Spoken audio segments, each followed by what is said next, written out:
ipanalangin mo sa Diyos yung nanay mo at pagkatapos kung halimbawa ay lalapit, okay lang, huwag kayong magtanim ng galit kasi kailangan talaga magpapatawad ka eh. Pag hindi ka nagpatawad, di ka rin papatawarin ng Diyos.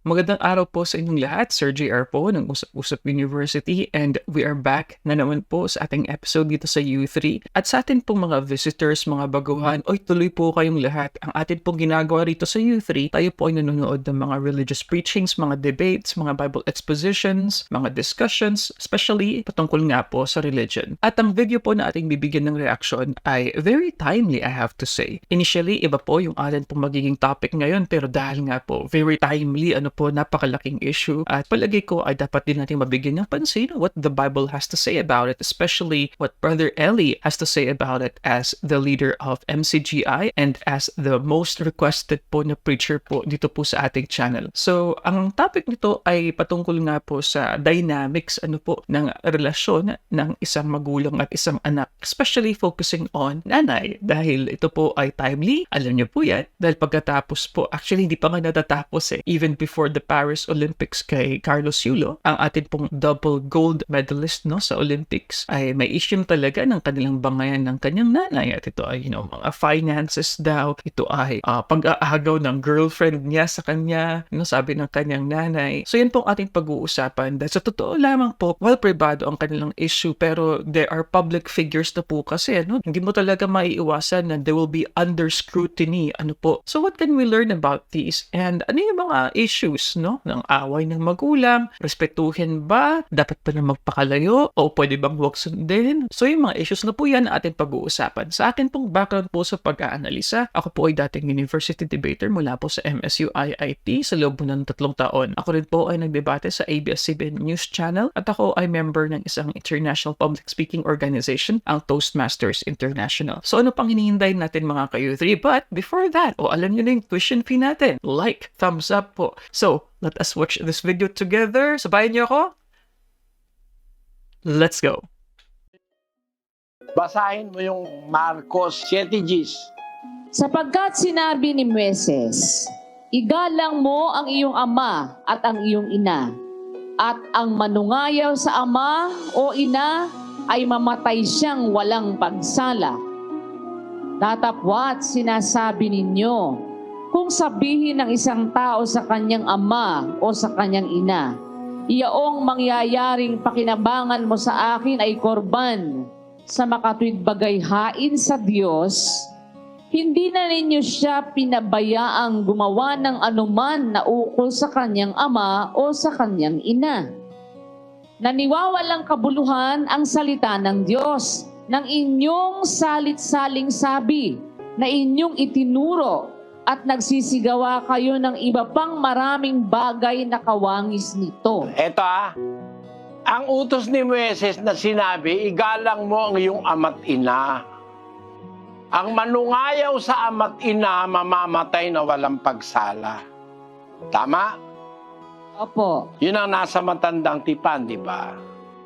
Pero ang sabi ni Kristo, datapwat sinasabi ko sa inyo, kung sabihin ng isang tao sa kanyang ama o sa kanyang ina, yung mangyayaring pakinabang mo sa akin ay korban. Ang ibig sabihin ng korban ay hain sa Diyos. Kaya, tatay, nanay, huwag mo ka nang umasa sa akin ng pakinabang. Yung pakinabang na makukuha mo sa akin, ihain mo na sa Diyos. Ang sabi ni Kristo ngayon doon sa mga eskribas at pariseo, hindi na ninyo siya pinabayaang gumawa ng anuman na ukol sa kanyang ama at sa kanyang ina. Tinanggap na ng mga eskribas at pariseo na sabihin lang nung tao, ang tanay, tatay, huwag ka nang umasa ng pakinabang sa akin, korban na lang, hain mo na lang sa Diyos yun. Dahil doon sa inyong salit-saling sabi, niwawalang halaga ninyo ang kautusan ng Diyos. Paanong nawalang halaga? Yung palang essence nung igalang mo ang iyong ama't ina, dapat pakinabangan ka naman ng ama't ina mo. Yung mga eskribas at pariseong konsentidor, Pag sinabi nung bata o nung isang binata o isang dalaga, tatay, nanay, yung pakinabang mo sa akin, korban, hain mo na lang sa Diyos yon. Huwag ka nang umasa sa akin. Sabi ni Kristo ngayon sa mga eskribas at pariseo, hindi nyo na siya pinabayaang gumawa ng anuman ukol sa kanyang ama at sa kanyang ina. Ibig sabihin pala, ang essence pala nung igalang mo ang iyong ama at ina, abay makatulong ka sa magulang mo. Ha? Makagawa ka ng anuman sa iyong magulang. Dahil doon sa lusot na ginagawa ng mga eskribas at pariseo, ihain mo na lang ang pakinabang mo sa akin, korban na lang, hain mo na lang sa Diyos. Huwag mo na akong asahan, nanay, tatay. Masama yun. Niwawalang kabuluhan ninyo ang utos ng Diyos. Kaya yung titik na igalang mo yung ama't ina, kasama yun doon sa 10 utos ang diwa nang hindi nila nakita na pag iginagalang mo ang iyong ama't ina, dapat pakinabangan ka, may magawa kang kabutihan sa iyong ama't ina. Yun ang lagpas sa titik nung igalang mo ang iyong ama't ina.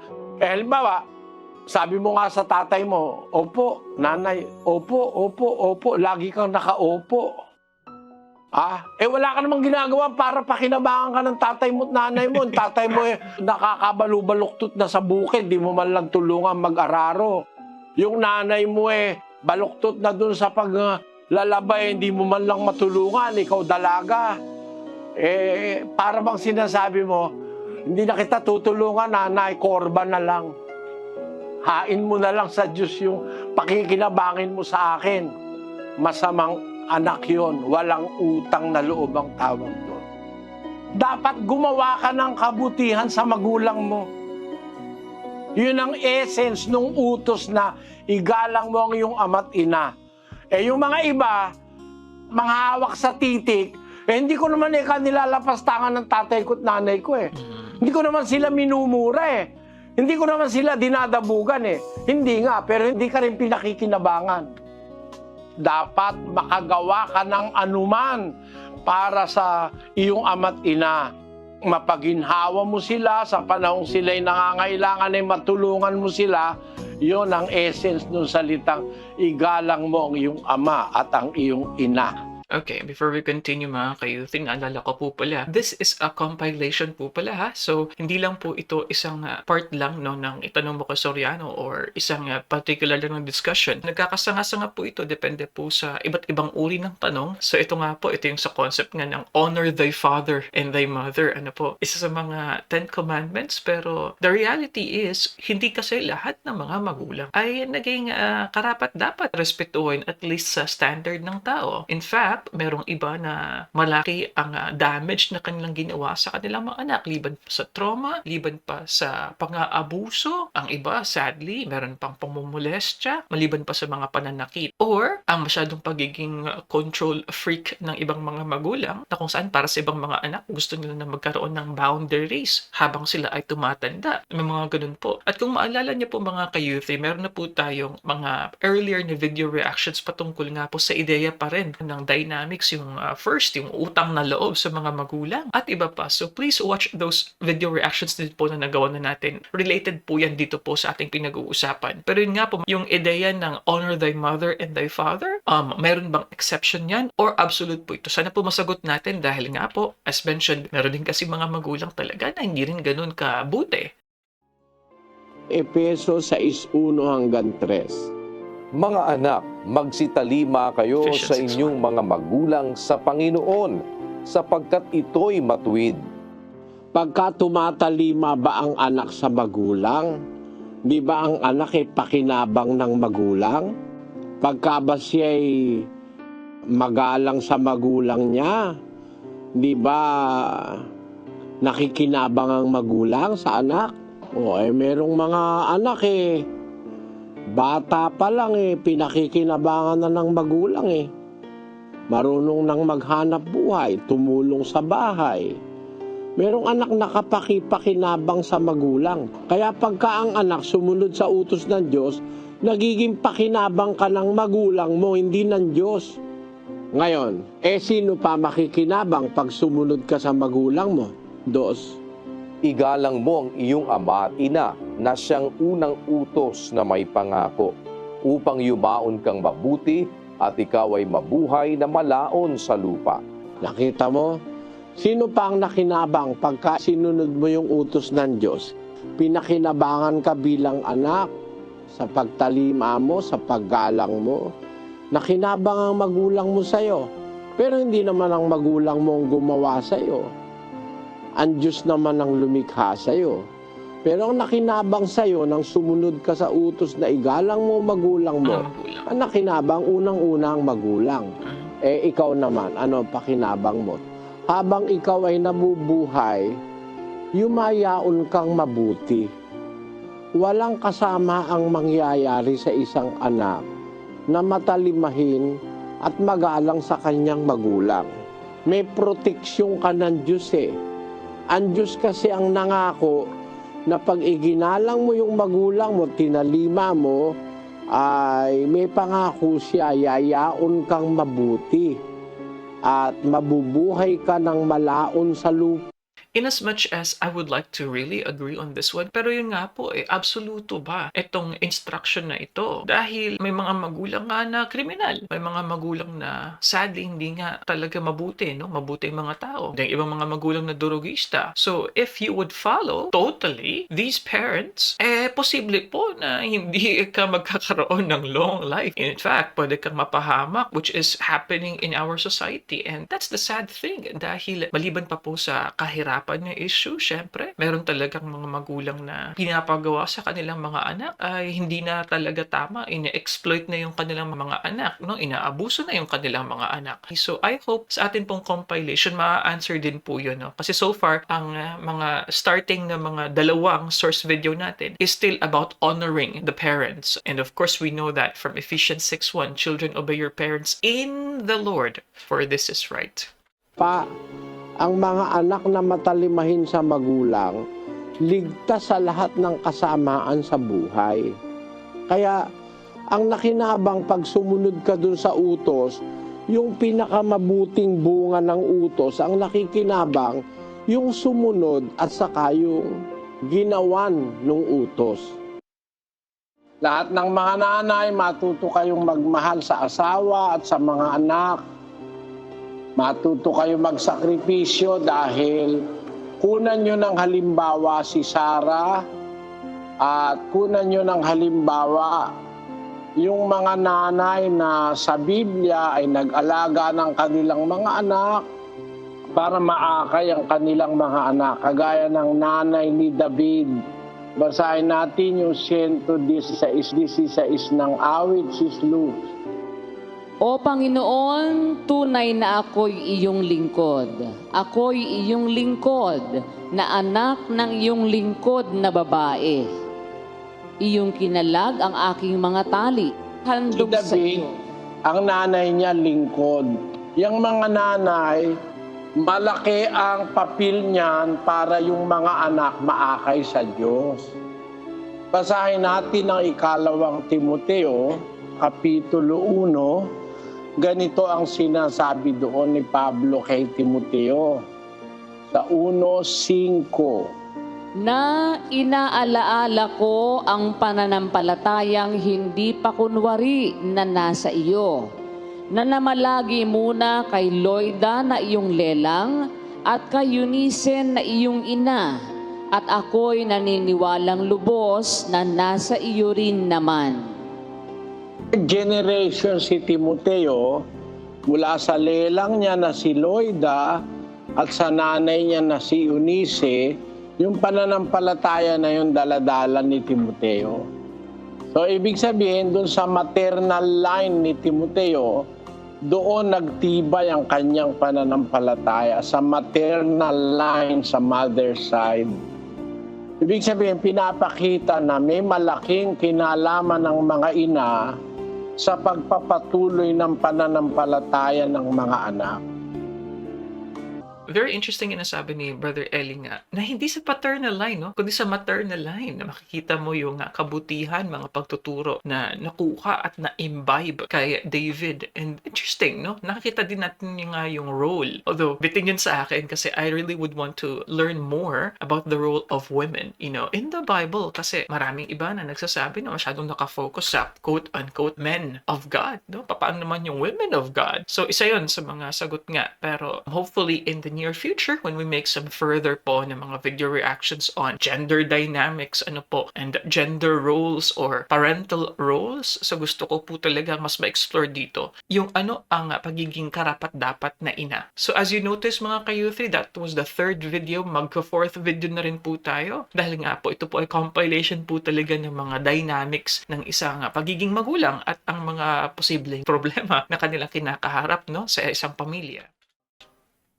Yun bang magulang mo, mabuti ba na tulungan mo?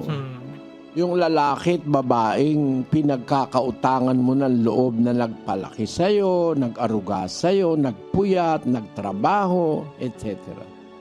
Dapat bang gawan nyo ng mabuti? Sa lahat nga ng tao, utos gumawa tayo ng mabuti, pati sa kaaway Sa isgis ng Galacia.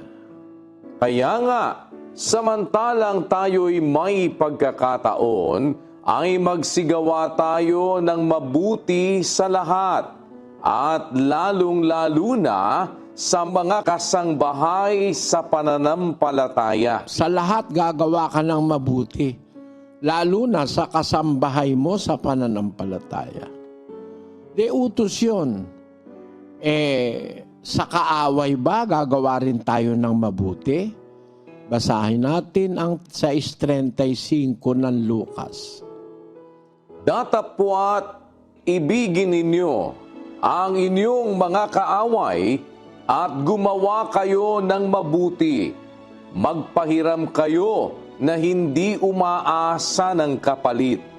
Malaki ang magiging gantimpala ninyo at kayo'y magiging mga anak ng kataas-taasan sapagkat siya'y mabait sa mga di mapagpasalamat at sa masasama. Ang Diyos nga mabait sa masasama at saka sa mga hindi mapagpasalamat Nagpapaulan siya sa ganap at sa hindi ganap.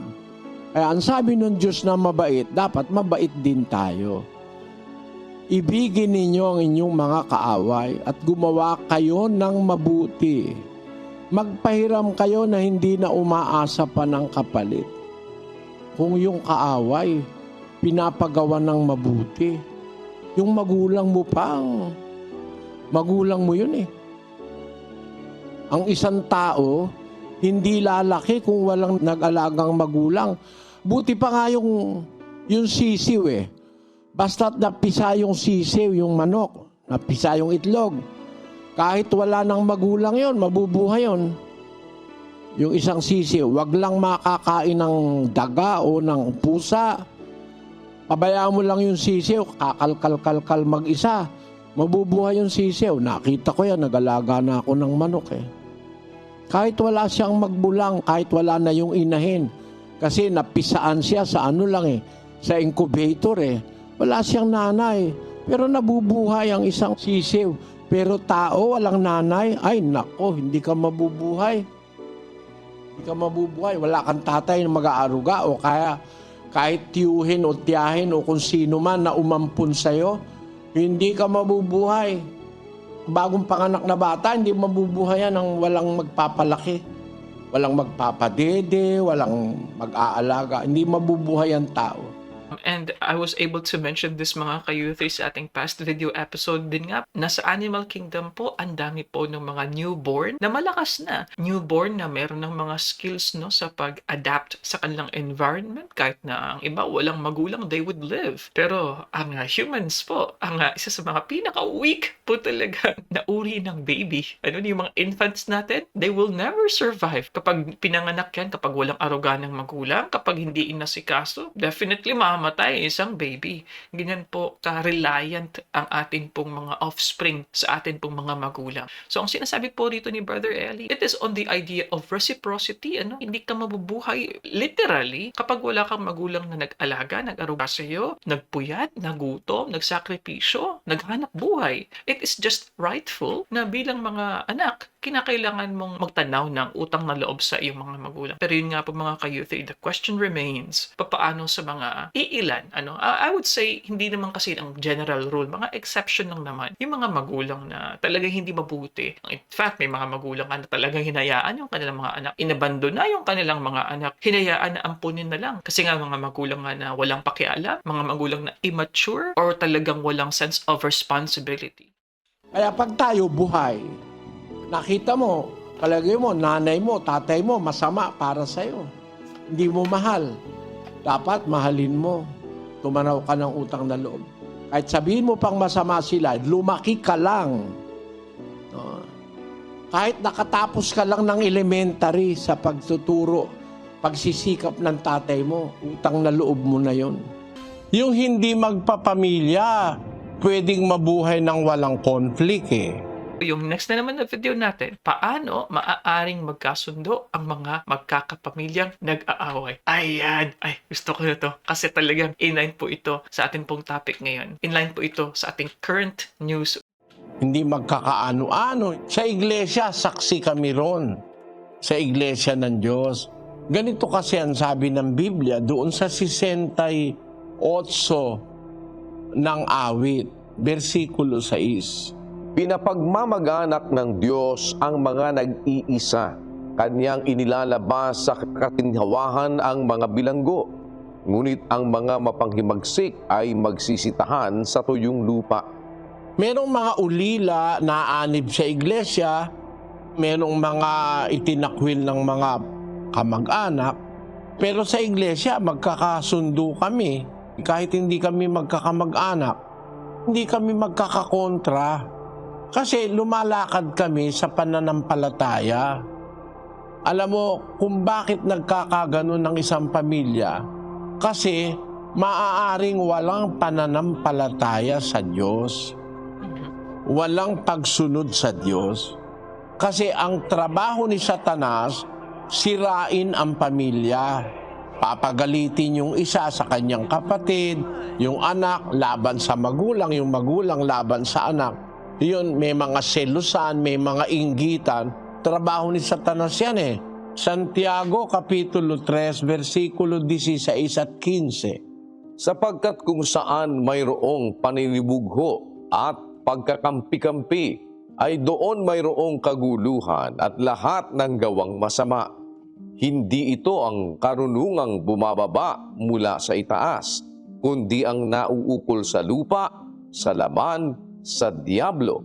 Kaya kung saan may gulo, away ng away, ang nagtatrabaho doon, diablo. Sa pamilya mo, hindi kayo magkakasundo, tinatrabaho kayo ng demonyo. At para sa akin, hindi naman masama ang ibig sabihin nun. Ibig sabihin nun, hindi kayo sa diablo. Kasi tinatrabaho kayo para maging sa kanya kayo. Kaya kayo pinagkakagulo-gulo, para mag-away-away kayo, magalit ang isa't isa, para makumbinsi niya kayo. Ang ibig sabihin nun, merong diwa na hindi kayo sa diablo. Maaring yung pamilya mo, binibiktima ng demonyo para maging kanya. Kaya, para sa akin, hindi masama ang kahulugan nung ang pamilya nagkakagulo. Kailangan lang maintindihan nila bakit ba sila nagkakagulo. Iisa namang tiyan ang pinanggalingan nyo. Kung kayo magkakapatid, isang tiyan, no? Isang ama, isang ina. Bakit kailangan na mayroong litan? Parang may kompetisyon. Parang meron laging selusan.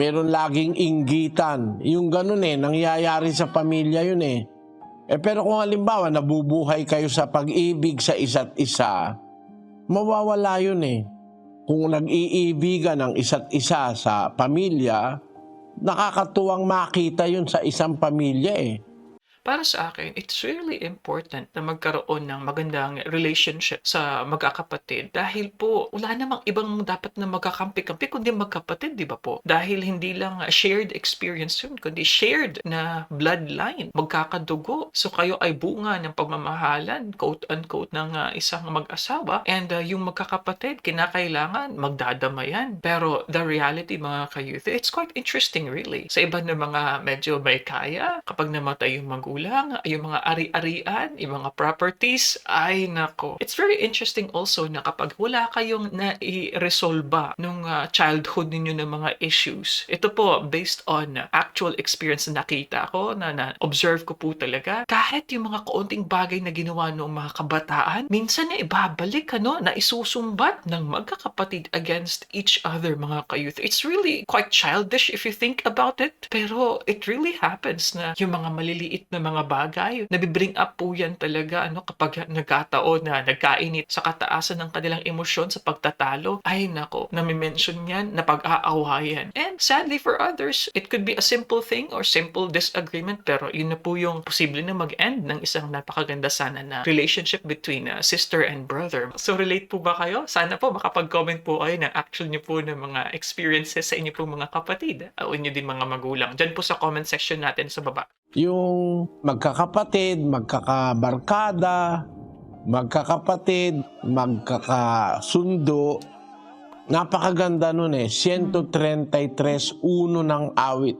Masdan ninyo na pagkabuti at pagkaligaya sa mga magkakapatid na magsitahang magkakasama sa pagkakaisa. Napakabuti, napakaligaya yung magkakapatid na magsitahang magkakasama sa pagkakaisa. Bakit nawawala yon? Nawawala yung pagkakaisa kasi walang sinusundan na aral. Pero kung lahat meron siyang aral na susundan, mag-iibigan, magbibigayan, magpapatawaran, kapatid, possible yun. Napatunayan ko na yun Kailangan lang ang pagkatakot sa Diyos. Para sa isang pamilya o sa magkakapatid, kailangan lang yung pagkatakot sa Diyos. Napakaganda nun. Pag may takot sa Diyos ang bawat isang miyembro ng pamilya, ay walang kasing ganda, walang kasing ligaya. Kaya lang nagkakaganyan tayo sa pamilya kasi wala tayong pagmamahal sa isa't isa. Kung mahal natin ang isa't isa, magtitiis ka, magpaparaya ka, magpapatawad ka, magbibigay kang konsiderasyon. Kung magmamahalan sa isa't isa, mawawala lahat ng problema na yan. At nakita ko yan sa iglesia ng Diyos. Kahit hindi magkakamag-anak, magkakasundo sa awa ng Panginoon. Hindi nga talaga natural sa magulang, lalo ng babae, na kalimutan at baliwalain na ang kanya. Pasensya na po mga ka-youth, I have to post that. Ang question po dito, sa next na naman po natin na video, paano mapapatawad ng isang anak ang kanyang pabayang ina? Ayan, napakaganda na naman na question to. So let's continue. Yung mga anak. Pero hindi natin maiaalis nangyayari sa mundo yan. Merong kasing mga bagay na sobre-natural. Merong mga bagay na hindi natural. Kasi kung natural lang, yung hayop nga yung mga pusa, inaaruga yung mga anak. Yung mga inahin, inaaruga yung mga sisiw, So, ang natural yun. Pero merong nangyayari sa mundo, antinatural, labag sa naturalesa. Siguro, isa na yung nanay mo. Ngayon, ang Biblia nagtuturo sa atin ng pagmamahal at isa kaaway. Siguro, hindi naman yung kaaway ang nanay mo, di ba? At hindi naman kayo siguro ginagawaan ng masama ng nanay nyo. Lumalabas lang, wala siyang kiber sa inyo.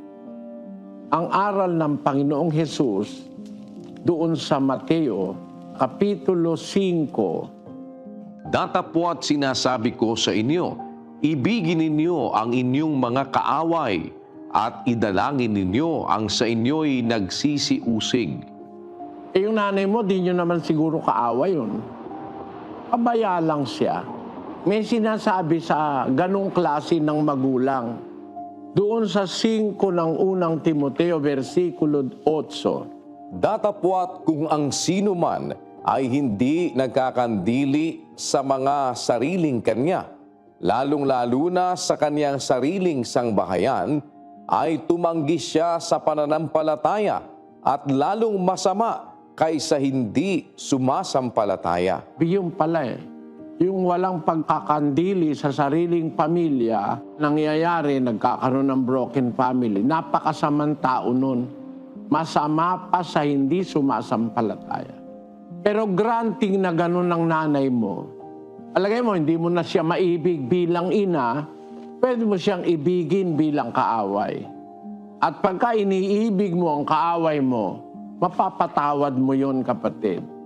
Sa 35 ni Lucas, Subalit ibigin ninyo ang inyong mga kaaway at gumawa kayo ng mabuti. Magpahiram kayo na hindi umaasa ng kapalit. Malaki ang magiging gantimpala ninyo at kayo'y magiging mga anak ng kataas-taasan sapagkat siya'y mabait sa mga di mapagpasalamat at sa masasama. magpapahiram ka, papatawarin mo na lang. Hindi mo naaasahang babayaran ka pa, kaaway mo kasi. Yan ang pag-ibig sa kaaway. Sa kaaway, may pagpapatawad pa rin nakalaan ng Diyos. Kaya masasabi ko sa iyo, kapatid, palagay mo na masama yung nanay mo, no? Pinabayaan kayo.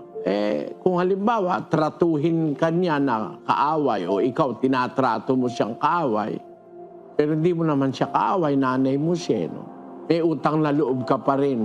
Nagtiis siya ng 9 na buwan, daladala ka. Nung ipanganak ka, maraming sakit din ang naranasan nun. Naglilihi pa lang yun, nahihirapan na yun eh. Kasi ganun ang sabi ng Diyos, Eva, sa 3:16, kapatid na Daniel, Sinabi niya sa babae, pararamihin kong lubha ang iyong kalumbayan at ang iyong paglilihi. Manganganakang may kahirapan at sa iyong asawa ay pahihinuhod ang iyong kalooban at siya'y papapanginoon sa iyo. maglilihi siya, mahirap, may kalumbayan, mga anak pa na may kahirapan. Kaya parang nakaganti ka na, kapatid. Nakaganti ka na agad nung ipanganak at ipaglihi ka ng nanay mo. Para ka na nakaganti doon sa pagpapabayaan niya. Kaya wag mo na siyang ibilang na kaaway o ibilang na masamang tao. Bagaman masamang tao lalabas ang isang magulang na hindi nagkakandili sa kanyang mga anak. Mas masama pa kaysa hindi sumasampalataya. Pero dahil sa aral ni Kristo, hindi naman mahirap na patawarin ng isang ina. Ang ina ay maraming ginawang sakripisyo sa anak. Yung pinadedika lang para ikaw ay mabuhay, utang na loob mo na sa nanay mo yon. Kaya masabi ko sa iyo, kapatid, ipanalangin mo sa Diyos yung nanay mo at pagkatapos, kung halimbawa ay lalapit, okay lang, huwag kayong magtanim ng galit. Kasi kailangan talaga magpapatawad ka eh. Pag hindi ka nagpatawad, hindi ka rin papatawarin ng Diyos. Sa 14:15 ng Mateo, Sapagkat kung ipatawad ninyo sa mga tao ang kanilang mga kasalanan, ay patatawarin naman kayo ng inyong Ama sa kalangitan. Datapwat, kung hindi ninyo ipatawad sa mga tao ang kanilang mga kasalanan, ay hindi rin naman kayo patatawarin ng inyong Ama ng inyong mga kasalanan. so napakalaking opportunity para sa'yo, mapatawad mo yung nanay mo kasi mapapatawad ka rin naman ng Ama. Ang tao, pag marunong magpatawad, napapatawad din. Pag ang tao'y marunong maawa, kinaaawaan din.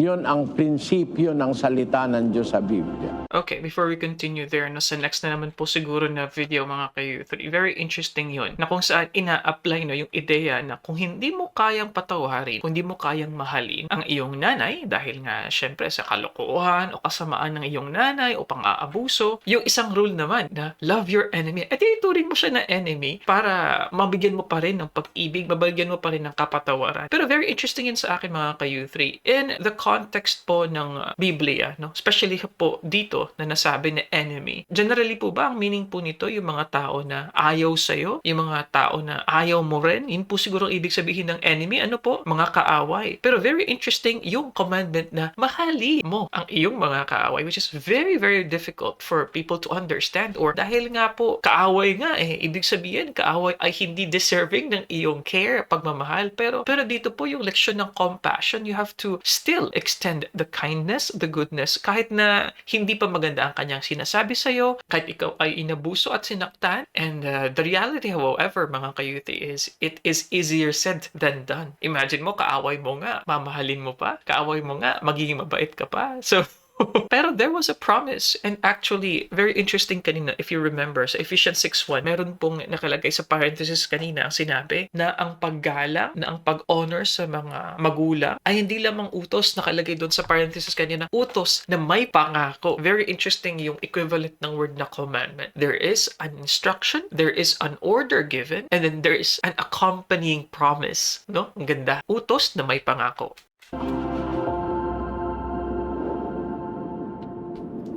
Power para sa isang pamilya, yung pagsunod sa Diyos. Sabi nga nung mga kawikaan nung Amerikano nung araw, the family that prays together stays together. Kuminsan ang kulang sa mga pamilya, yung pagkilala sa Diyos, pananalangin, yung pagsunod sa aral. Kasi ang ayos ng buhay natin, yung aral ng Diyos, mga salita ng Diyos, para sa pamilya, para sa ama, ina, anak, magkakapatid, yun ang pinakagiya, yung salita ng Diyos. Sa isang pamilya, pagkakulang kayo ng binding power ng faith, ng pananampalataya sa Diyos, pagsunod sa kanyang aral, maaaring lumitaw lahat ng problema. 9:12 ng Ecclesiastes. Basahin natin. Sapagkat hindi rin nalalaman ng tao ang kanyang kapanahunan, kung paano ang mga isda na nahuhuli sa masamang lambat, at kung paano ang mga ibon na nahuhuli sa bitag. Gayon ang mga anak ng mga tao ay nasisilo sa masamang kapanahunan, pagka biglang nahuhulog sa kanila. Maaaring ang tatay mo, biktima ng masamang kapanahunan, kaya siya nakulong, ano? Di ko naman sinasabing may kasalanan siya, pero nangyayari kasi yan sa mundo Kaya nga kailangan tayo makarating doon sa kaharian ng Diyos Doon wala nang problema. Dito marami, may masama kasing demonyo at satanas sa mundo Kaya ang sabi ng salita ng Diyos, kung paano yung isda nahuhuli sa lambat, lang kamalay-malay isda, langoy-langoy siya. Pala lambat na yung napasok niya Gayon din naman yung ibon, kakanta-kanta pa, no? Tapos biglang dadapo, hindi niya alam bitag pala yun. At yan, maaaring mangyari yan sa lahat ng tao. 9:2 ng Ecclesiastes. Lahat ng mga bagay ay nagsisidating na para-para sa lahat. May isang pangyayari sa matuwid at sa masama, sa mabuti at sa malinis, at sa marumi, sa kaniyang naghahain at sa kaniyang hindi naghahain. Kung paano ang mabuti, gayon ang makasalanan, at ang sumusumpa gaya ng natatakot sa sumpa. May pangyayari sa matuwid, nangyayari sa masama. May pangyayari sa masama, nangyayari sa matuwid, sa mabuti, sa malinis, sa marumi, etc. Equally things come sa mga tao sa lupa. Kasi hindi naman talaga itong lupa ang inintensyon ng Diyos na maging permanent nating dwelling. Ang gusto ng Diyos, mamuhay tayo kasama niya dun sa kanyang kaharian.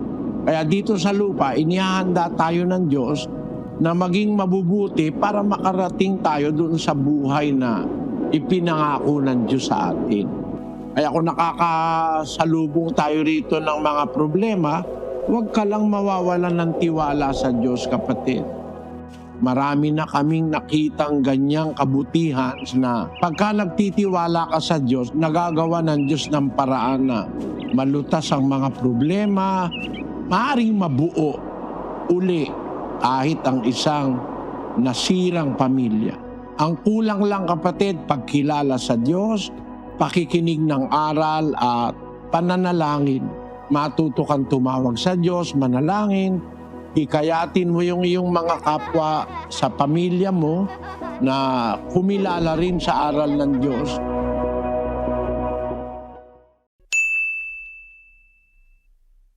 Okay, mga ka-youth, so dyan na naman po nagtatapos ang ating pong episode ngayon. Ayan, very timely. At syempre sasabihin po ng iba, within.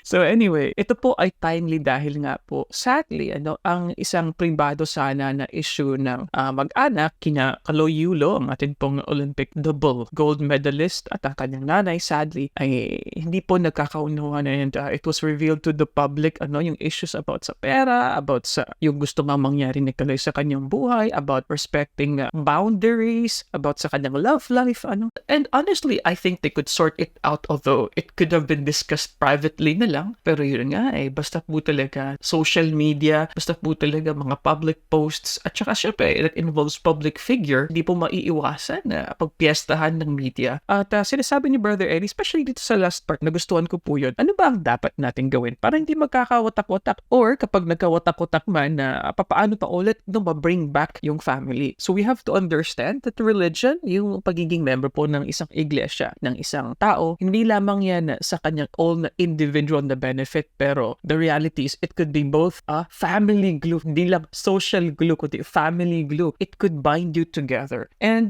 given that, it also is the challenge for others na kung saan, kunwaring gusto mo mag-invite, ito din ay challenge din sa evangelism, for example. Dahil kapag gusto mo rin na hikayatin yung isang tao, na mag-join sa iyong relihiyon, ay dahil napaka-sagrado ang kanilang relihiyon para sa kanila. Sila ay naging sarado sa kanilang relihiyon. Dahil nga, minsan po kasi ang pagiging relihiyoso po ng isang pamilya ay talaga nakatulong for their own sake and it's for their own unity. That's the reality. Sabi nga ni Brother Eli dito, yung importance para magkaroon ng isang solid, isang unified na family, ilan sa mga nasabi niya ay pakikinig ng salita ng Diyos, pagkilala sa Diyos, pananalangin. Kaya sabi ni Brother Eli na importante na hikayatin yung ating mga pamilya. Kung kayo man po ay meron pong kinaaniban na iglesia and you really think that this is worth trying, so sinasabi ni Brother Eli, try to convert. Hikayatin nyo sila na maging katulad mo. Dahil nga, even pa sa personality differences po ng mga anak, it's very interesting na in the long run, sa adult life po ng magkakapatid, yung pagkakaiba-iba din ng relihiyon, in some families, yun din po ang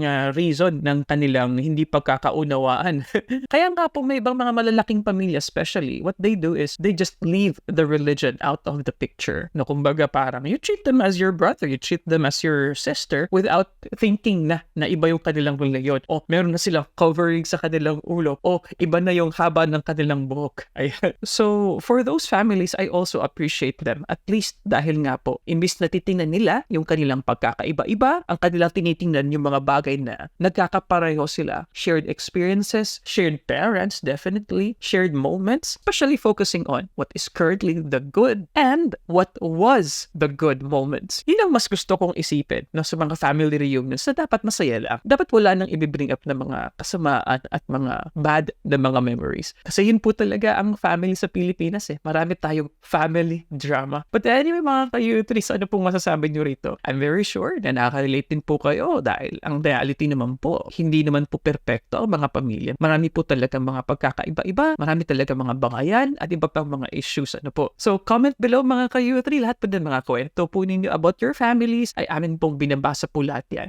And if you like these kinds of contents, you know what to do mga ka-youthry. Kung ikaw po ay baguhan, visitor ka, click mo na yung subscribe dahil libre naman po yan. And also, if you don't like this video, may video din po tayo dito, may playlist din po tayo dito. And sana po, i-share nyo po yung video na ito sa inyo po mga kaibigan sa social media, sa Facebook. Share nyo po yung link, meron pong share button dyan sa baba. And as always, I'll see you guys next time. Peace. Bye-bye.